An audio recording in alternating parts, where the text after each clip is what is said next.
As an old Boy Scout, I still believe in the Boy Scout motto, be prepared. And sometimes that's just a matter of what's in your pockets. Today it looks like a lids cap. Not very useful for much more than putting on the camera.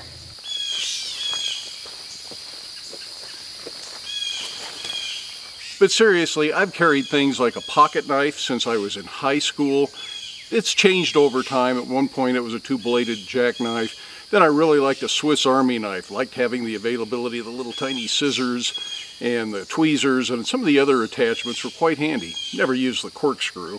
The Swiss Army knife proved to be a little bit bulky, so today I just carry a simple, lightweight lockback. I think this one's from Benchmade. I'm not real brand loyal. I just like a nice, lightweight knife, and the locking blade is awfully nice for opening packages, doing things like that. Now these days, sorry, I think I got some dust on the lens. These days, maybe it's my glasses, hold on.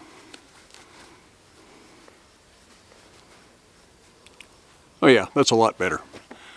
Anyways, as I was saying, these days one of the more common things people carry in their pocket is their cell phone. They really are pretty handy. It lets me keep on top of YouTube comments and questions, things like that, so I can stay connected with you on the other end of the camera. Also provides weather, news, and all that other important stuff. And if you want to, you can make a phone call on it. But I don't think it's the most versatile thing that I carry in my pocket. As a Boy Scout, we had something that we all carried. We called it a 104 because supposedly it had 104 different uses.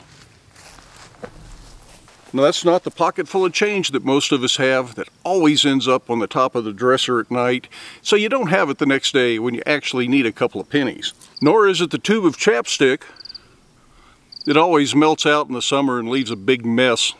So I try to carry this only in cooler weather. Have you figured out what I'm talking about yet? I have been trying to leave some hints throughout the video. That is a simple bandana. With a little bit of imagination, you can find all sorts of different ways to use this. This is something I have carried with me every day, probably for 50 years. I kind of feel naked without it. I'm more likely to leave my cell phone at home than I am the bandana.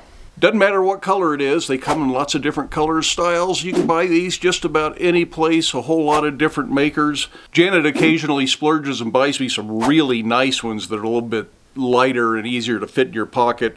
From Last Chance. They're all cotton, made in the USA. No, I'm not sponsored. They're just a really nice bandana. So these are the ones I really prefer.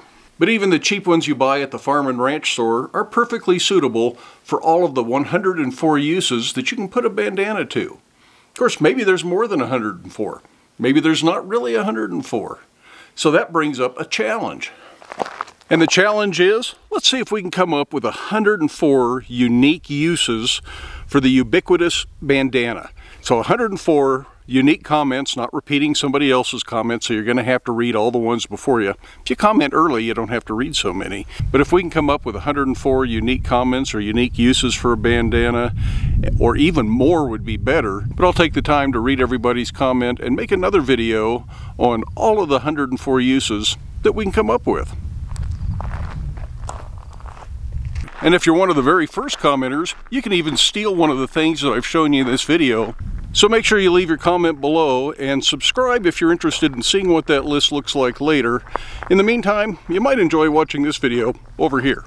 We'll see you next time. Sometimes you just need a target to focus the camera on.